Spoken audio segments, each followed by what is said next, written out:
নমস্কার বন্ধুরা, শতাব্দী kitchen with easy কুকিংয়ে আপনাদের অনেক অনেক স্বাগত। তো এখানে দেখেই বুঝতে পেরেছেন আমি আজকে আপনাদের সঙ্গে একটা আমের রেসিপি শেয়ার করতে চলেছি।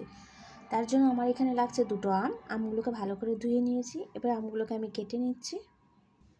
তো এখানে আমি আমগুলোকে কেটে নিয়েছি, আর আমগুলোকে কিন্তু আমি এরকম ছোটো ছোটো টুকরো করে কেটে নিয়েছি। আপনারা আপনাদের পছন্দ মতো কাটতে পারেন। এবার এর মধ্যে দিয়ে দিচ্ছি সামান্য পরিমাণে হলুদ গুঁড়ো, আর দিয়ে দিচ্ছি সামান্য পরিমাণে লবণ। খুব ভালো করে এবার এটা একটু ঝাঁকিয়ে এভাবে মাখিয়ে নেব। এভাবে এটা রেখে দিচ্ছি। এবার আমি একটা প্লেটের মধ্যে নিয়ে নিচ্ছি দুটো শুকনো লঙ্কা, নিয়ে নিচ্ছি হাফ চামচ মতো গোটা জিরে, নিয়ে নিচ্ছি গোটা ধনে, আর নিয়ে নিচ্ছি এখানে আমি মৌরি। এবার এখানে কড়াইটা খুব ভালো করে গরম করে নিয়েছি। এবার এই সমস্ত মশলাগুলো হালকা করে একটু ভেজে নেব, আর খেয়াল রাখতে হবে মশলাটা যাতে পুড়ে না যায়। তো আমার এখানে মশলাটা কিন্তু রেডি হয়ে গেছে। এবার এটা নাবিয়ে ঠান্ডা করে এটাকে আমি গুঁড়ো করে নেব। এবার এই কড়াইয়ের মধ্যে দিয়ে দিচ্ছি সামান্য একটু তেল। এবার এর মধ্যে আমগুলোকে দিয়ে দিচ্ছি। কিছুক্ষণ একটু আমগুলোকে এভাবে একটু ভেজে নেব।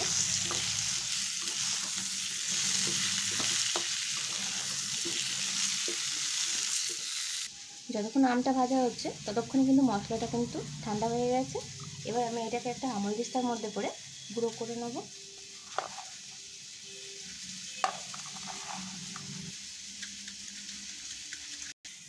এদিকে আমার মশলাটাও কিন্তু গুঁড়ো করা হয়ে গেছে। তো আমটা কিছুক্ষণ ভেজে নিয়েছিলাম। এবার এর মধ্যে আমি দিয়ে দিচ্ছি চিনি।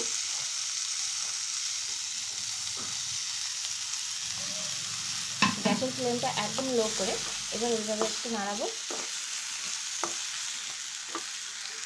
গ্যাসের ফ্লেমটা লো করে এবার এটা আমি ঢেকে রাখছি। 3 থেকে 4 মিনিট মতো আমি কিন্তু এটা ঢেকে ঢেকে রান্না করেছিলাম। আর দেখুন চিনিগুলো কিন্তু পুরোটাই গলে গেছে, আর আমটাও কিন্তু সিদ্ধ হয়ে গেছে। এবার গ্যাসের ফ্লেমটা মিডিয়াম করে আমি একটু এভাবে একটু নাড়িয়ে ছাড়িয়ে নেব। এখন এর মধ্যে দিয়ে দেবো ভাজা মশলাটা।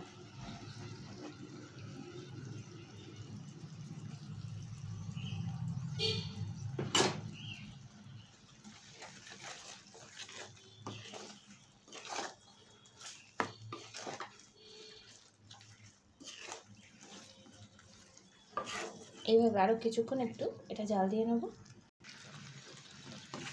এইভাবে আরও কিছুক্ষণ একটু ফুটিয়ে নেব।